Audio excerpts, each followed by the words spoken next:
আজ যদি মহারাজ বেঁচে থাকতেন তবে ছেলের মুখ দেখে অনেক খুশি হতেন। আজ আমি পুত্র সন্তানের মা হলাম, কিন্তু মহারাজ আমার পাশে নেই। রানীমা, আপনি এখনো অসুস্থ, আপনি এভাবে কান্না করবেন না, তবে যে আপনার শরীরের অবনতি হবে। তবে আমরা সকলে রাজপুত্রকে যোগ্য করে তুলব। তবে এবার আমি চলি রানীমা। না না না, কত পরিকল্পনা করে আমি মহারাজকে হত্যা করেছি।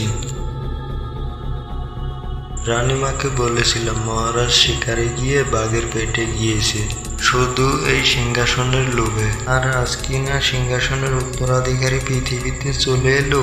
না, এই আমি কিছুতেই মেনে নিব না। মহারাজের মতো এই রাজপুত্রের এক ব্যবস্থা করব, তবুও আমি সিংহাসন হাতছাড়া করব না। ঘুমাও রাজপুত্র, ঘুমাও, এটাই তোমার শেষ ঘুম। তুমি আর কখনোই ঘুম থেকে জাগবে না। এই বলে মন্ত্রী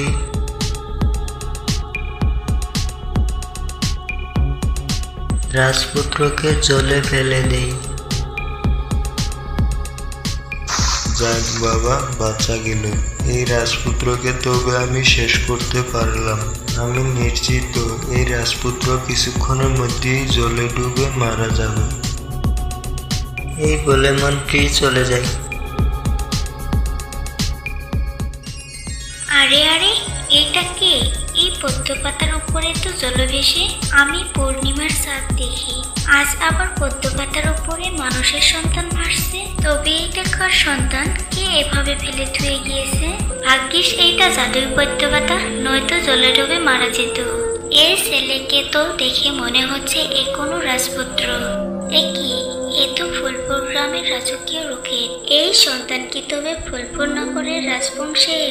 কিন্তু এর এই অবস্থা হলো কি করে? নিশ্চয়ই এ কোনো ষড়যন্ত্রের শিকার হয়েছে। না, একে রক্ষা করতেই হবে। খা বাবা খা, তোর হয়তো রাজপ্রাসাদে থাকার কোনো ভাগ্য জুটেনি। তবে আমি তোকে এই পড়ে ঘরে রাজপুত্রর মতো আদর যত্ন দিয়ে বড় করে তুলবো। এরপর থেকে রাজপুত্র মানুষরূপী নাগিন টুম্পার আদর যত্নতে বড় হতে লাগে। দেখতে দেখতেই 19 বছর চলে যায়।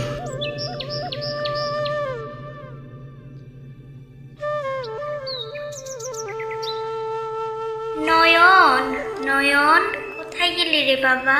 নয়ন, এই নয়ন, এই ছেলেকে নিয়ে আর পারি না বাপু।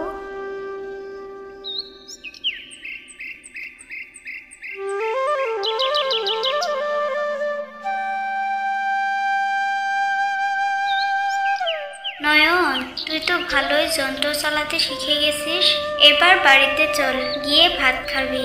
আর আজ কি রান্না করেছি জানিস? মাংস রান্না করেছি।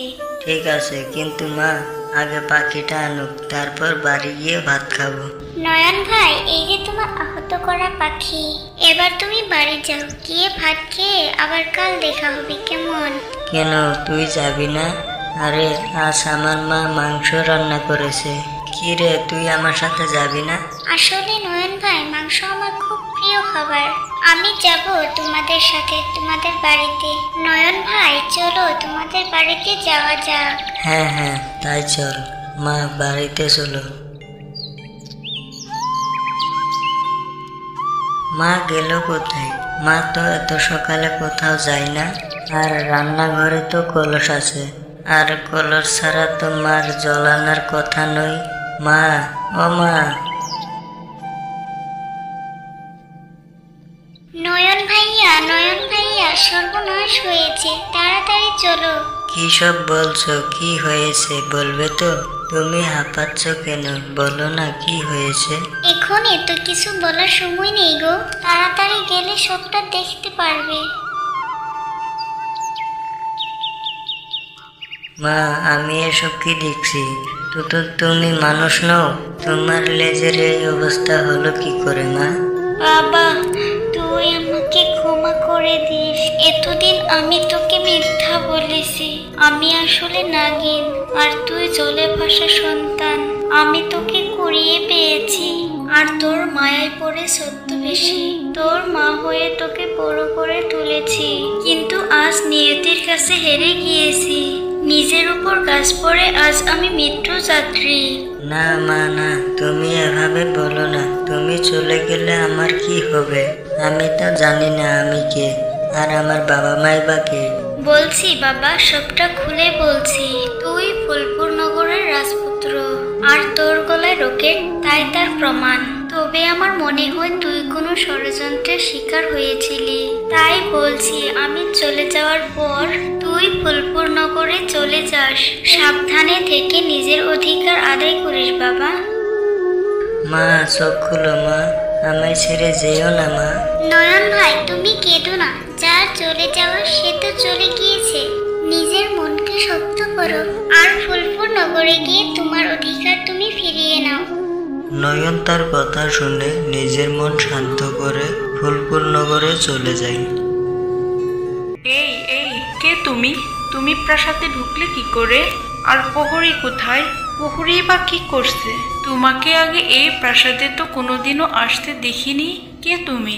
আমি নতুন মুচি গো, মহারাজের জুতা পালিশ করতে এসেছি।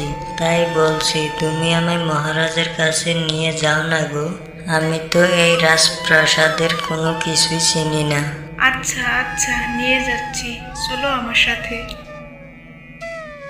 কি ব্যাপার দাসী, হঠাৎ তুমি রাজদরবারে যে?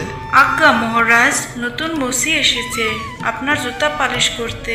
ও মুচি, তা বলছি আইতো বাপু, মুসুদের তো জুতা জোড়া। আজ্ঞে মহারাজ, আপনি কি তবে সিংহাসনে বসেই জুতা পালিশ করাবেন, না কোথাও গিয়ে পালিশ করাবেন? না না মুচি, আমি সিংহাসনে বসে জুতা পরিষ্কার করাবো। আহা, আমার কত শখের সিংহাসন।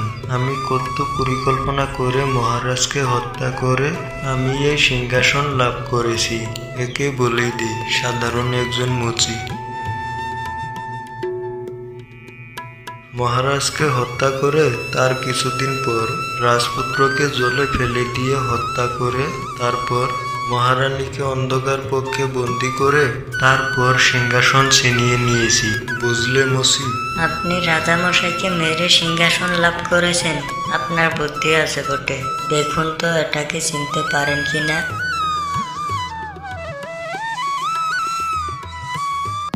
কি, এই রকেট তোর কাছে এলো কিভাবে? এই রকেট তো রাজপুত্রর গলায় ছিল।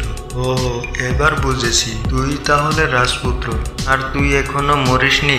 দাঁড়া, আমি তোকে এক্ষুনি হত্যা করব। সে সুযোগ তো আমি তোকে দিব না।